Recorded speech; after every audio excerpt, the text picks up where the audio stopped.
Taste the Daily. Edappadi K Palaniswami அவர்கள் கோவை மாவட்டம் புளியகுளம் மூர்த்தி விநாயகர் கோவில் அருகே பல்லாயிரக்கணக்கான பெண்களும் ஆண்களும் இளைஞர்களும் திரண்டிருக்கக்கூடிய மக்கள் வெள்ளத்திலே தவழ்ந்து வந்து கொண்டிருக்கிறது அவரது வாகனம். இது மக்களா அலைகடல் வெள்ளமா என்று பேசுகிற அளவிற்கு, பார்க்கிற அளவிற்கு எங்கு பார்த்தாலும் மக்கள் தலைகள். ஏராளமான பெண்கள் இங்கே குவிந்திருக்கிறார். ஒவ்வொருவரும் அனைத்திந்திய அண்ணா திராவிட முன்னேற்ற கழகத்துடைய கொடிகளை கையில் ஏந்தி உற்சாக வரவேற்பு நடனமாடி அதிமுகவுடைய பொதுச் செயலாளர் குறிப்பாக பல்வேறு பாரம்பரிய இசைக்கருவிகள் வாசிக்க, அதே போன்று பல்வேறு கடவுளுடைய திருவுருவம் பொறித்த உருவங்களோடு அவர்கள் வரவேற்கக்கூடிய காட்சி கண்கொள்ளா காட்சியாக இருக்கிறது. இது இந்த பகுதி முழுவதுமே தற்போது மக்கள் வெள்ளத்திலே குலுங்கிக் கொண்டிருக்கிறது.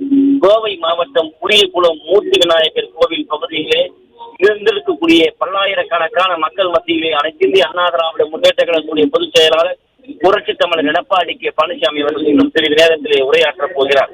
கோவை மாவட்டம் இன்றைக்கு திமுக ஆட்சியிலே பல்வேறு இன்னல்களுக்கு ஆளாகி இருக்கிறது.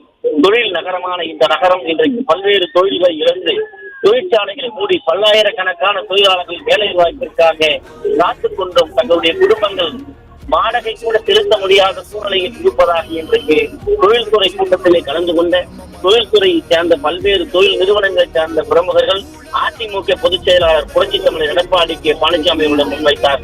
அதனை பார்க்க முடிந்தது. இப்படிப்பட்ட பல்வேறு இன்னல்களை அனுபவித்து வரக்கூடிய நாங்கள் மின்கட்டண உயர்வால் சொல்ல முடியாத துயரத்திற்கு வாழ்ந்து கொண்டிருக்கிறோம் என்று வேதனையை தெரிவித்தார்கள்.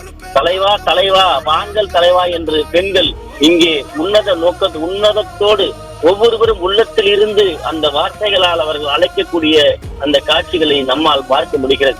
எங்கு பார்த்தாலும் மனித தலைகளாக இருக்கக்கூடிய இந்த பகுதியிலே அனைத்திந்திய அண்ணா திராவிட முன்னேற்ற கழகத்துடைய பொதுச் செயலாளர் புரட்சி தமிழர் எடப்பாடி கே பழனிசாமி அவர்கள் கைகளை அசைத்து தற்போது பேசி வருகிறார். அந்த காட்சிகளை நாம் பார்க்க